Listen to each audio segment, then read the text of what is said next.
Hi everyone, I am doctor Sanjay Agrawal. तो आज भी हम कुछ करेंगे shortcuts like counting of triangles. पहले भी मेरी एक वीडियो है काउंटिंग ऑफ ट्रायंगल्स पे, स्पेशली इस इक्विलेटरल ट्रायंगल्स के ग्रिड पे। बट उस दिन मैंने जो शॉर्टकट्स बताए थे those are very very important and easy to use. But आज मैं डायरेक्ट फॉर्मूलाज आपको बताऊंगा इसके लिए कि कैसे आप डायरेक्टली फॉर्मूला यूज़ करके आंसर निकाल सकते हैं। तो आपको उतनी ऑब्जर्वेशन करने की जरूरत भी नहीं है जो मेरे उस मेथड में था। That method is important, this is also important. मतलब कुछ टाइप की प्रॉब्लम्स में खाली वही मेथड आपको जल्दी आंसर देगा, बट 99% प्रॉब्लम्स में ये वाला मेथड आपको जल्दी आंसर देगा। लाइक जैसे यदि इस फिगर में मैंने नंबर ऑफ ट्राइंगल्स लेने हैं, टोटल कितने नंबर ऑफ ट्राइंगल्स होंगे, यदि आपको याद हो पिछली बारी या आप उस वीडियो में देखें मेरे टोटल ट्राइंगल थे 27। इस वाले क्वेश्चन में 27 ट्राइंगल्स थे, अपवर्ड एंड डाउनवर्ड। 1 2 3 4 5 6 7 8 9 10, ये एक एक साइड के हैं। फिर दो दो साइड के हो गए 11 12 13, फिर इसी तरह दो दो साइड के लेते रहिए 14 15 16, और फिर तीन तीन साइड के बन जाएंगे इन्हीं में से। तो होते होते हमें दिखे थे कि हमारे 20 अपवर्ड है एंड 7 डाउनवर्ड है, मतलब 27 ट्राइंगल्स इसमें बनते हैं। अब मैं वो वाला फॉर्मूला भी रिविजिट कर दूँ, वो फॉर्मूला आप उसी वीडियो में देखिएगा, बट डायरेक्टली मैं इसमें बता देता हूँ। आपको जब भी नंबर ऑफ ट्राइंगल्स देखने हैं, ये जितने ट्राइंगल इसमें है ना 1 2 3 4, इसको आप n बोलेंगे, n इज इक्वल टू 4। या आप ये भी काउंट कर सकते हैं कितनी वर्टिकल लाइन्स हैं, हॉरिजॉन्टल लाइन्स हैं, 1 2 3 4, आप इसको भी n कह सकते हैं। तो n is number of sections, और n is number of intercepts, और n is number of upwards triangle in the bottom line. ये n4 है। तो सीधा आपका फॉर्मूला रहेगा n n+2 2n+1 अपॉन 8। और यदि ये फ्रैक्शन आ जाए तो नियरेस्ट इंटीजर उठाना है।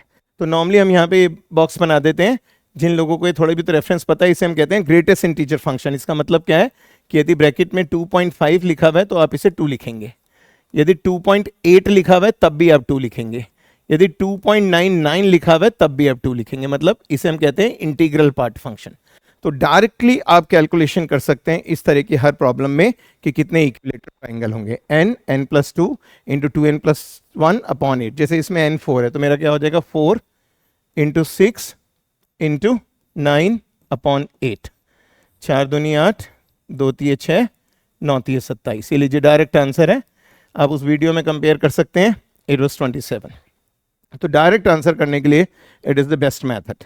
बट आपको इंटीजर लेना है, यदि ये फ्रैक्शन आ जाता है तो ये मैंने पहले ही बता दिया, ग्रेटेस्ट इंटीजर फंक्शन की एप्लीकेशन इसमें होती है। तो अब में से ज़्यादातर लोगों ने 11th-12th में ही पढ़ा होगा ग्रेटेस्ट इंटीजर फंक्शन। हम इसे इंटीग्रल पार्ट फंक्शन भी कहते हैं, ग्रेटेस्ट इंटीजर फंक्शन भी कहते हैं। बट सपोज एग्जामिनर ने टोटल ट्राइंगल्स की जगह आपसे पूछ लिया 1 यूनिट के अपवर्ड ट्राइंगल कितने होंगे, तो फॉर्मूला सीधा Tn होगा। Tn मतलब sum of first and natural number, n into n+1/2। और यहाँ पे आपका n कितना है 4, 4 इंटू 5/2, तो 10 होंगे यूनिट लेंथ के। ऑलरेडी मैं इसे दूसरे मेथड से आपके सामने कर चुका हूं, but now this today I am giving U a different method. But her method की अपनी यूटिलिटी है। कुछ एग्जाम्पल्स में वो चलेगा, बट यदि डायरेक्टली कैलकुलेट करना है तो ये चलेगा। यदि 2 यूनिट लेंथ के ट्राइंगल्स आपको चाहिए, 2 यूनिट लेंथ के ट्राइंगल्स चाहिए, तो आपको फॉर्मूला रखना है बेसिकली Tn-k+1, और ये k है जो यूनिट है। तो इस केस में ये हो जाएगा n4 है, 4 - 2 + 1, and that is 4 - 2 that is T3। T3 is sum of first 3 naturals. Tn is sum of first and naturals. Everybody knows the formula, n into n+1/2. T3 is sum of first, so 3 into 4/2, that is 6। और फिर आपका आ गया 3 unit upward triangles I am talking about. I'm just talking about upward triangles. So it is T4 - 3 + 1, that is T2, that is 2 into 3/2, that is 3। Okay, और अब बच गया आपका 4 unit. 4 unit triangles आपके हो जाएंगे, and 4 - 4 + 1, that is T1, that is T1 is nothing but 1। आप इन दोनों सम कीजिए, 10 6 16, 3 19 और 1 20। आप पे 20 अपवर्ड ट्राइंगल्स होंगे, ये आप चेक कर सकते हैं।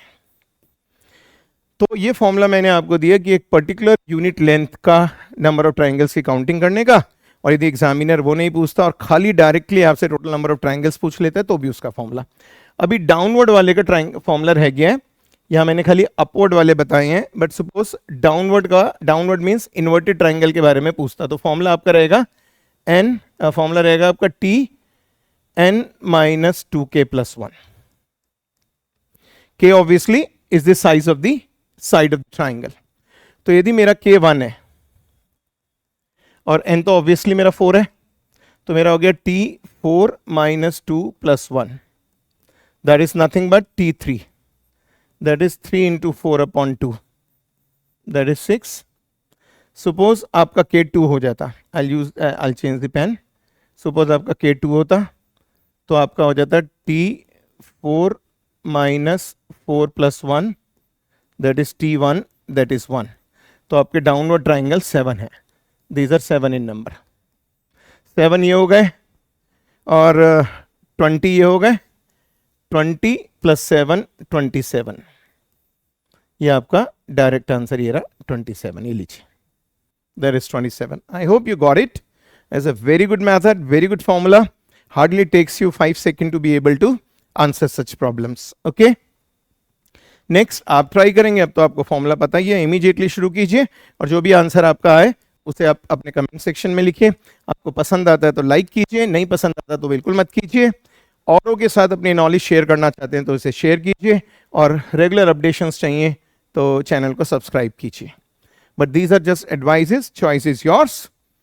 ओके, चलिए टाइम खत्म हो गया. I hope you must have done it by now. बड़े आराम से ये अब तक हो चुका होगा. अब थोड़ा सा बड़ा ट्राइंगल ले लेते हैं. अब ले लेते हैं 6 साइड का ट्राइंगल. ओके, तो सबसे पहले तो अब n 6 है, आपको मेथड बताया ही है. 1 2 3 4 5 6 अपवर्ड ट्राइंगल्स हैं. तो मैं टोटल इक्विलेटरल ट्राइंगल कर लेता हूँ of all sizes. Total triangles of all sizes, चाहे अपवर्ड हो, पॉइंटेड अपवर्ड हो या पॉइंटेड डाउनवर्ड हो. फॉर्मूला आपका क्या था? n plus 2 2n plus 1 upon 8 और इसका integer part, and you wanted to have its integral part. That was also being defined to you. आप कैलकुलेशन कीजिए, मैं थोड़ा सा इसे अच्छी तरीके से लिख दूं. Please do the calculation. और यहां पे मेरा n है 6, तो ये हो गया greatest integer of 6 into 8 into 13 upon 8, 78. And you already know it is 78. आप काउंट करके भी देख सकते हैं. That is the total number of triangles, 78. अलग अलग यूनिट के अब आप काउंट कर सकते हैं कितने, बट मैं करके भी दिखा देता हूं आपको upper triangles. But total triangle 78 आ गए. बट मैं ऑलरेडी आपको बता चुका हूं, had it been by chance, यदि फिगर, जैसे सपोज मैं एक और एग्जाम्पल आपके लिए ले लेता हूं, आपको थोड़ा कॉन्फिडेंस आ जाए. सपोज मेरी एक सिचुएशन हो जिसमें n3 हो. अभी तक मैंने कौन कहा, सपोज n3 होता मेरा, तो मेरा फॉर्मूला क्या होता था? 3 into 5 into 7 upon 8, greatest integer function. अब आपने देखिए ये कैलकुलेशन कैंसिल नहीं हो रहा. तो 5 3 15 7 5 35, 35 को आपने 3 से मल्टीप्लाई करा, 5 3 15 105. 105 को आपने 8 से डिवाइड करा, 8 एकम 8, 8 16 8 3 24, 13 पॉइंट समथिंग होगा. तो इट इज 13 पॉइंट समथिंग. तो 13 पॉइंट समथिंग का आपका आंसर 13 हो जाएगा. तो if n is 3 then your answer will be 13. ये समझ आ गया. तो ग्रेटेस्ट इंटीजर लेना, इट इज 13 पॉइंट समथिंग. मैंने वो लिखा नहीं है क्या फिगर है, मुझे जरूरत भी नहीं है कैलकुलेट करने के लिए. मैंने मल्टीप्लाई करा, 35 को 3 से 105, 105 को 8 से डिवाइड करा, 13 पॉइंट समथिंग आ रहा है. तो 13 point something means my answer has to be 13. Clear हो गया? तो वो पॉइंट भी क्लियर हो गया आपको. तो आप चाहें तो अपने आप कैलकुलेट कर सकते हैं upwards and downwards triangles. Length 1 का, लेंथ 2 का, लेंथ 3 का. आपको फॉर्मूला बता रखा है. If length is k units then number of triangles Tn minus k plus 1, which is nothing but the sum of those many naturals. ठीक है ना? Tn stands for sum of first and naturals, n into n plus 1 by 2. और नीचे वाले में यदि length k units है, the number of triangles is Tn minus 2k plus 1. So I hope now it is quite obvious to you. Clear हो गया? So that way it would be very easy for you to be able to answer such problems. So I'll keep on coming and delivering lectures जो आपकी life skills पे भी होंगे, आपके subjects पे भी होंगे और एग्जामिनेशन की प्रिपरेशन पे भी होंगे. Keep on watching. All the best.